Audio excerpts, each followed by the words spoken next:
আসসালামু আলাইকুম প্রিয় শিক্ষার্থীরা, আমি আজকে আলোচনা করব অনুশীলনী 13.2 এর 9 ও 10 নিয়ে। আজকের ক্লাস নাম্বার হচ্ছে 10। দশম ক্লাসে আলোচনা করব 9 ও 10 নিয়ে। 9 বলছে 1/√2 - 1 প্লাস √2 ধারাটির কোন পদ। আমরা জানা আছে কোন পদ মানে এনতম পদ। এখানে বা মনে করি এখানে গুণোত্তর দ্বারা, আমি কথা কম বলে কথা একটু কমই বলি যেহেতু ম্যাথ দুটা সলভ করতে হবে, খুব সীমিত সময়ের মাঝে শেষ করতে হবে। গুণোত্তর ধারার প্রথম পদ, তাই যে কথাগুলো না বললে না, শুধু জাস্ট ওই কথাগুলি বলবো।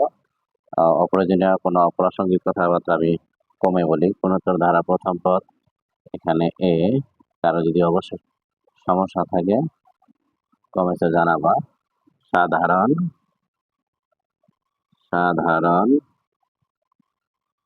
অনুপাত, আমরা জানি অনুপাত আমরা আর ধরি পূর্ব রাশি ভাগ তার আগের রাশি ভাগ 1/√2। আমরা জানি ভাগ থাকলে আমরা গুণ করে দিই, গুণ করলে উপরের সংখ্যা নিচে, নিচের সংখ্যা উপরে। তো এখানে বাকি থাকে শুধু -√2। কোন পদ বলছে মনে করি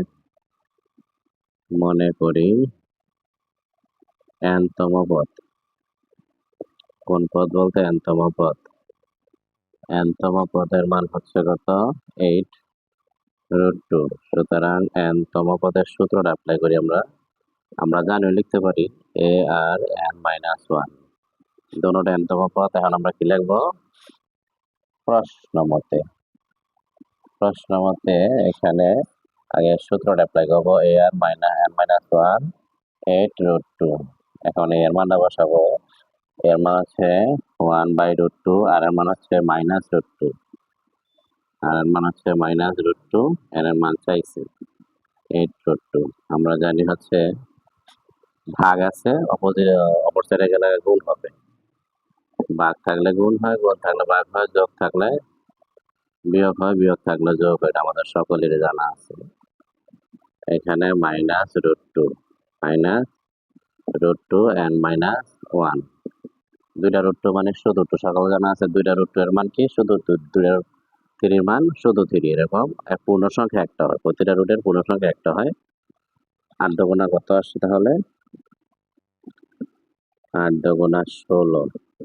এখানে বামে আমাদের ফলো করতে হবে। বামে আছে √2 n-1, বামে বেজ যা ডানে বেজ তাই বানাইতে হবে। আমরা বামে যদি -√2 থাকে, আমরা এটা -√2 করে কতবার গুণ করলে 16 হয়? এরকম 8 বার। এখানে 8টা রুট বলতে এখানে বোঝানো হয়েছে 4টার শুধু 2। 4টা থেকে 8টা বের হয়, তাহলে আমরা 4টা গুণ করে দেখি। 2 দুগুণা 4, 4 দুগুণা 8, 8 দুগুণা 16। তার মানে এখানে বেস কাটার দরকার নাই, আমি কেটে দিচ্ছি বোঝার সুবিধার জন্য। বেস সমান হলে বেস বাদ হয়ে যাবে, আর পাওয়ার সমান হলে পাওয়ার বাদ হয়ে যাবে। মাইনাস আছে ডানে গেলে কি হবে? মাইনাস আছে ডানে গেলে প্লাস। আমরা সকলেই জানি সাইড চেঞ্জ করলে চিহ্ন পরিবর্তন করতে হয়। এই ছিল আমাদের 9 নম্বর ম্যাথ। এখন আমরা চলে যাব 10-এ।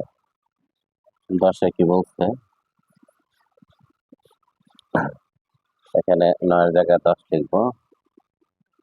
10 নং সমাধান।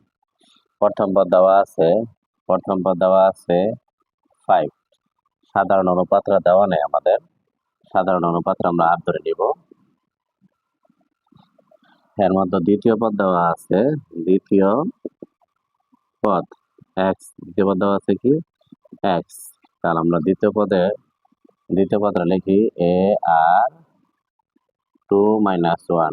আমরা 2 থেকে 1 বাদ দেওয়ার পর একা লিখতে হয় না, সরাসরি দ্বিতীয় পদ a আর লিখবো। তৃতীয় পদ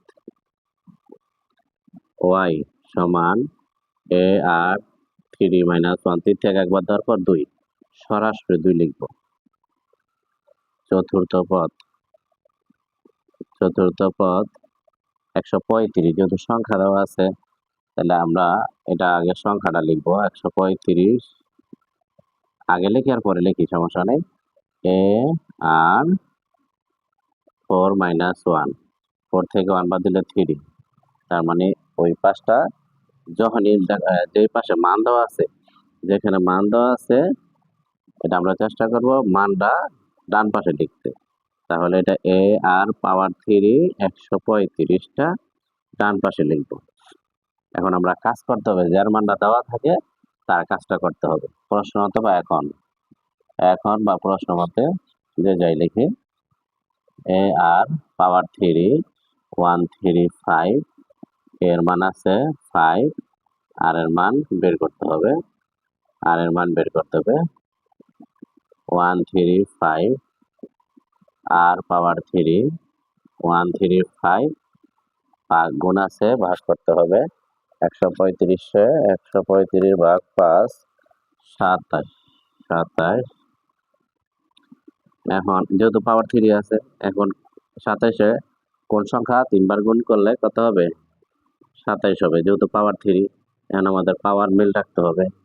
পাওয়ারে পাওয়ারে মিলে গেছে, পাওয়ার বাদ, বেস মিলে বেস বাদ, আর এর মান পাইলাম। এখন আমার দরকার হচ্ছে এর মান, যেহেতু এর মান দেওয়া ছিল আর এর মান দেওয়া ছিল, এর মান দেওয়া আছে, এখন আর এর মান বের করলাম। এখন আমার দরকার হচ্ছে এক্স আর ওয়াই এর মান, যেহেতু এক্স আর ওয়াই এর মান চাইছে, এক্স আছে দ্বিতীয় পদে, তাহলে আমরা দ্বিতীয় পদ বের করব। দ্বিতীয় পদ এক্স কত, এ আর, এখন শুধু মান বসা দিতে হবে। এর মান হচ্ছে 5, আর এর মান হচ্ছে 3, তার মানে 3 5 15। তৃতীয় পদ, সরি, তৃতীয় পদ ওয়াই, এখানে আবার তৃতীয় পদ হচ্ছে এ আর স্কোয়ার, এর মান হচ্ছে 5 আর এর মান হচ্ছে 3, 5 3 9 5 নং 45। তার মানে এখন আমার ধারা নির্ণয় হয়ে গেল। এক্স আর ওয়াই এর মান যদি বসাই, দেখি আমরা কি হয়। 5 প্লাস এক্স এর মান হচ্ছে কত 15, আর ওয়াই এর মান হচ্ছে কত 45, আর এখানে 135 গুণোত্তর দ্বারা হয় কিনা আমরা ট্রাই করে দেখি। 135 ভাগ 45 3, আবার 45 ভাগ 15 3, 15 ভাগ 5 3। যদি ভাগফল একই সংখ্যা আসে তাহলে এটা গুণোত্তর ধারা। অ্যান্সার। আল্লাহ হাফেজ।